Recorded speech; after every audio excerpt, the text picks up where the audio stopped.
तरी उपस्थित गुरुवर्यांची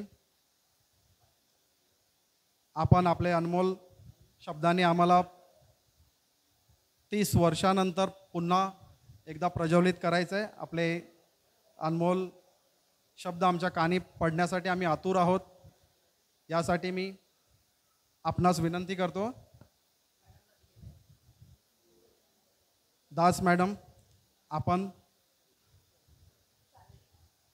मनोगत व्यक्त करावं असं मी विनंती करतो. टाळ्या वाजवा. मॅडम बस. हॅलो.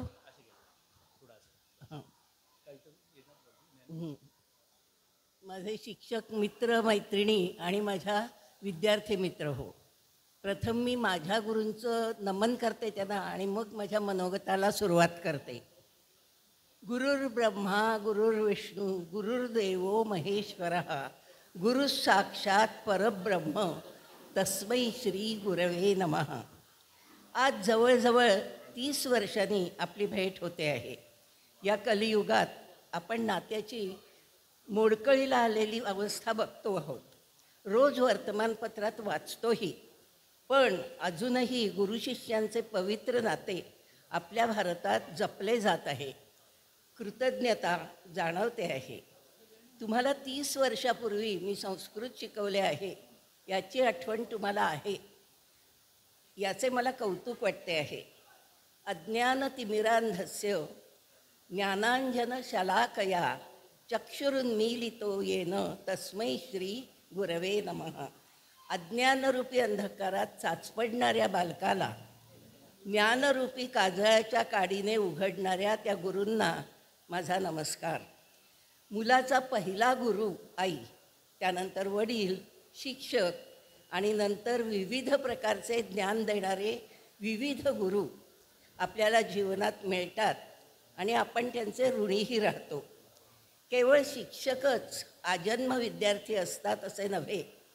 प्रत्येक व्यक्ती त्याच्या जीवनात विविध प्रकारचे ज्ञान सहजपणे विविध गुरूंकडून मिळवत असते.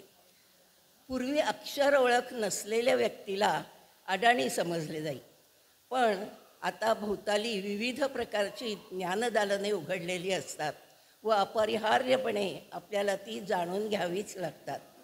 निवृत्त झाल्यावर मी संस्कृत क्लास घेत होते आणि तेव्हा मी मोबाईल विद्यार्थ्यांकडून शिकले. करोनाच्या काळात इंस्टाग्रामवर अश्लोक डे असे 400 ते 500 श्लोक मी संस्कृत श्लोक, त्याचं मराठी विवरण आणि इंग्लिश भाषांतर असे लिहिले. जग प्रवासाच्या साधनांनी जवळ आलेलं आहे, तसं मोबाईलमुळे ते जणू काही हाताच्या मुठीत सामावले आहे. जगाच्या पाठीवर कुठेही आपण क्षणात संपर्क साधू शकतो. विज्ञान हे शाप की वरदान हा विषय आम्ही त्यावेळी निबंधाला देत होतो. पण आता AI म्हणजे कृत्रिम बुद्धिमत्तेची टेक्नॉलॉजी आपल्यासमोर ठाकली आहे आणि त्या बाबतीतही आपल्याला तेच म्हणता येईल. माणूस त्याचा वापर कसा करील यावर अवलंबून आहे. एक मिनिट.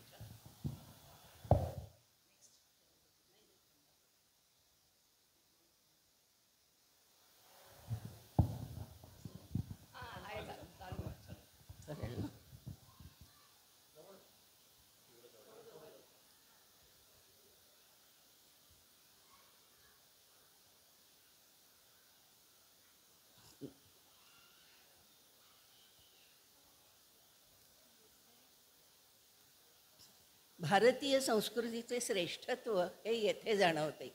शरीर माध्यम खलु धर्म साधनम. प्रथम आपण आपलं शरीर निरोगी ठेवण्याचा प्रयत्न केला पाहिजे, कारण शरीर निरामय तर मन निरामय. त्यासाठी नित्य व्यायाम आवश्यक आहे. तसेच एखादा छंदसुद्धा जोपासला पाहिजे. आता तुम्हाला हे पटणार नाही, पण निवृत्त झाल्यावर या गोष्टी आवश्यक आहेत. माझे आता 88 वय आहे. निवृत्त होऊन 30 वर्ष जवळजवळ झाली. पण निवृत्त होण्याच्या आधीच मी स्विमिंगचा पास काढला आणि कारण मी स्विमिंग 7-8 वर्षाची असतानाच शिकलेली होते. पण मी अजूनही तो क्रम सोडलेला नाही. रोज सकाळी 6 ते 7 मी पोहते. यूथ हॉस्टेलची मी लाईफ मेंबर पण आहे आणि त्यांच्याबरोबर मी 19 ट्रेक केलेले आहेत. नॅशनल ट्रेक 4 केले आणि महाराष्ट्रातले 5 केले. प्रवास हा माझा छंद मी जगप्रवास करून पूर्ण केला. केल्याने देशाटन पंडित मैत्री सभेत संचार, शास्त्र ग्रंथ विलोकन मनुजा चातुर्य येतसे फार. वाहन चालवणे हाही माझा छंद होता. मी अजूनही स्कूटर चालवते. त्यामुळेच मला वाटतं मला हे दीर्घायुष्य निरोगी असं मिळालेलं असावं. पॉझिटिव्ह दृष्टिकोन ठेवून जगाकडे पाहिलं तर जगातील सौंदर्य तुम्हाला नक्कीच जाणवेल. प्रतिक्षणम यन्नवतामुपैती तदेव रूपम रमणीयतयाः. एवढं बोलून मी माझं लांबलेलं मनोगत पूर्ण करते. जय महाराष्ट्र, जय भारत. धन्यवाद मॅडम. खूप अनमोल विचार आपण मांडलेत आपल्यासमोर आणि आपल्या कार्यक्षमतेबद्दल भरपूर काही आम्हाला जाणून घेता आलं. यानंतर शिंगोटे मॅडम